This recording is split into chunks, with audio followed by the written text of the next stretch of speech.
I'm getting to a point. I'm 53 years old, and I'm getting to a point where I'm almost debt free, and I'm looking to make a way for my grandkids. I want to get in like Fidelity and set up a couple of accounts for.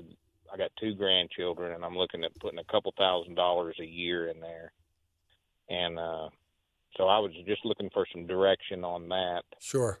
I mean, we're looking for a long-term deal here. They're not even going to have control of it till they're like in their late 20s.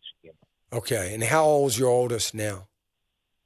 My oldest granddaughter is 4 years old, and I got a grandson that's 9 months old. Okay. So here's what you would do. I would simply set up an account, a regular account in your names, your joint, maybe you and your wife's name, just in a joint investment account. You can make your grandchildren beneficiaries of the account. Obviously, they're minors. And you would have to have, at some point in time, maybe a will where, you would, normally it would default to their parents. As somebody that owned a trust company for a lot of years and dealing with very high net worth people, there were a lot of people that didn't trust their children to manage their grandchildren's money. And they would, appoint maybe a cousin or an uncle or an aunt or a relative or whatever. But they were concerned about that. So they're the kinds of things you'd have to think about. But it's long term, it's okay. But you need to think about that. Obviously, once they turn 18, then if the beneficiary portion ever kicked in, then, which is not likely to, because one of you are, very likely to be alive for a number of years. Not going to happen, but, nonetheless. So you make them beneficiaries. Then the goal is I would contribute whatever you're going to, and obviously you don't need separate accounts. It's not going to be accounts in their names. Don't do that. You may be advised to do that. Others may say that to you, even wherever you set the account. Well, you ought to do a UGMA account, all that. I would not do any of that. You don't want to, you just don't know how things are going to work out.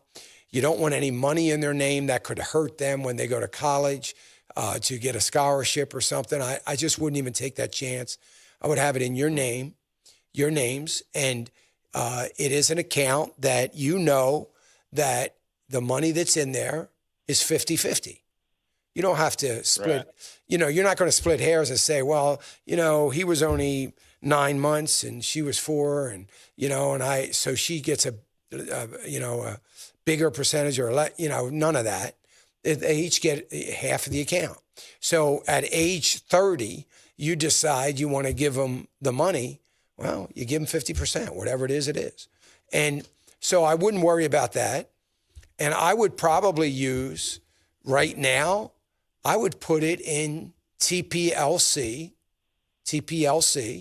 I would wait until the end of this month before you do it. But it makes, you got to get the account set up and all that anyway and get the money over there into the account where it's in the money market account.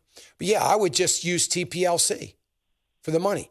And for the whole amount? For the whole amount. You wouldn't? For the whole amount. And I would say, because that's diversified, but it's all diversified in large mid-cap growth funds, stocks, companies, but nonetheless. And I would do that. And the key to really that account, the reason it'll be successful is if you can make contributions on as regular a basis as possible. So what that means is you never get a state of mind where you say, you know what, it's only $30. I'm not going to bother. I'll wait until I have 100. Don't do that. Always put whatever you can put in, and get on, a plan where you're doing it as often as you can.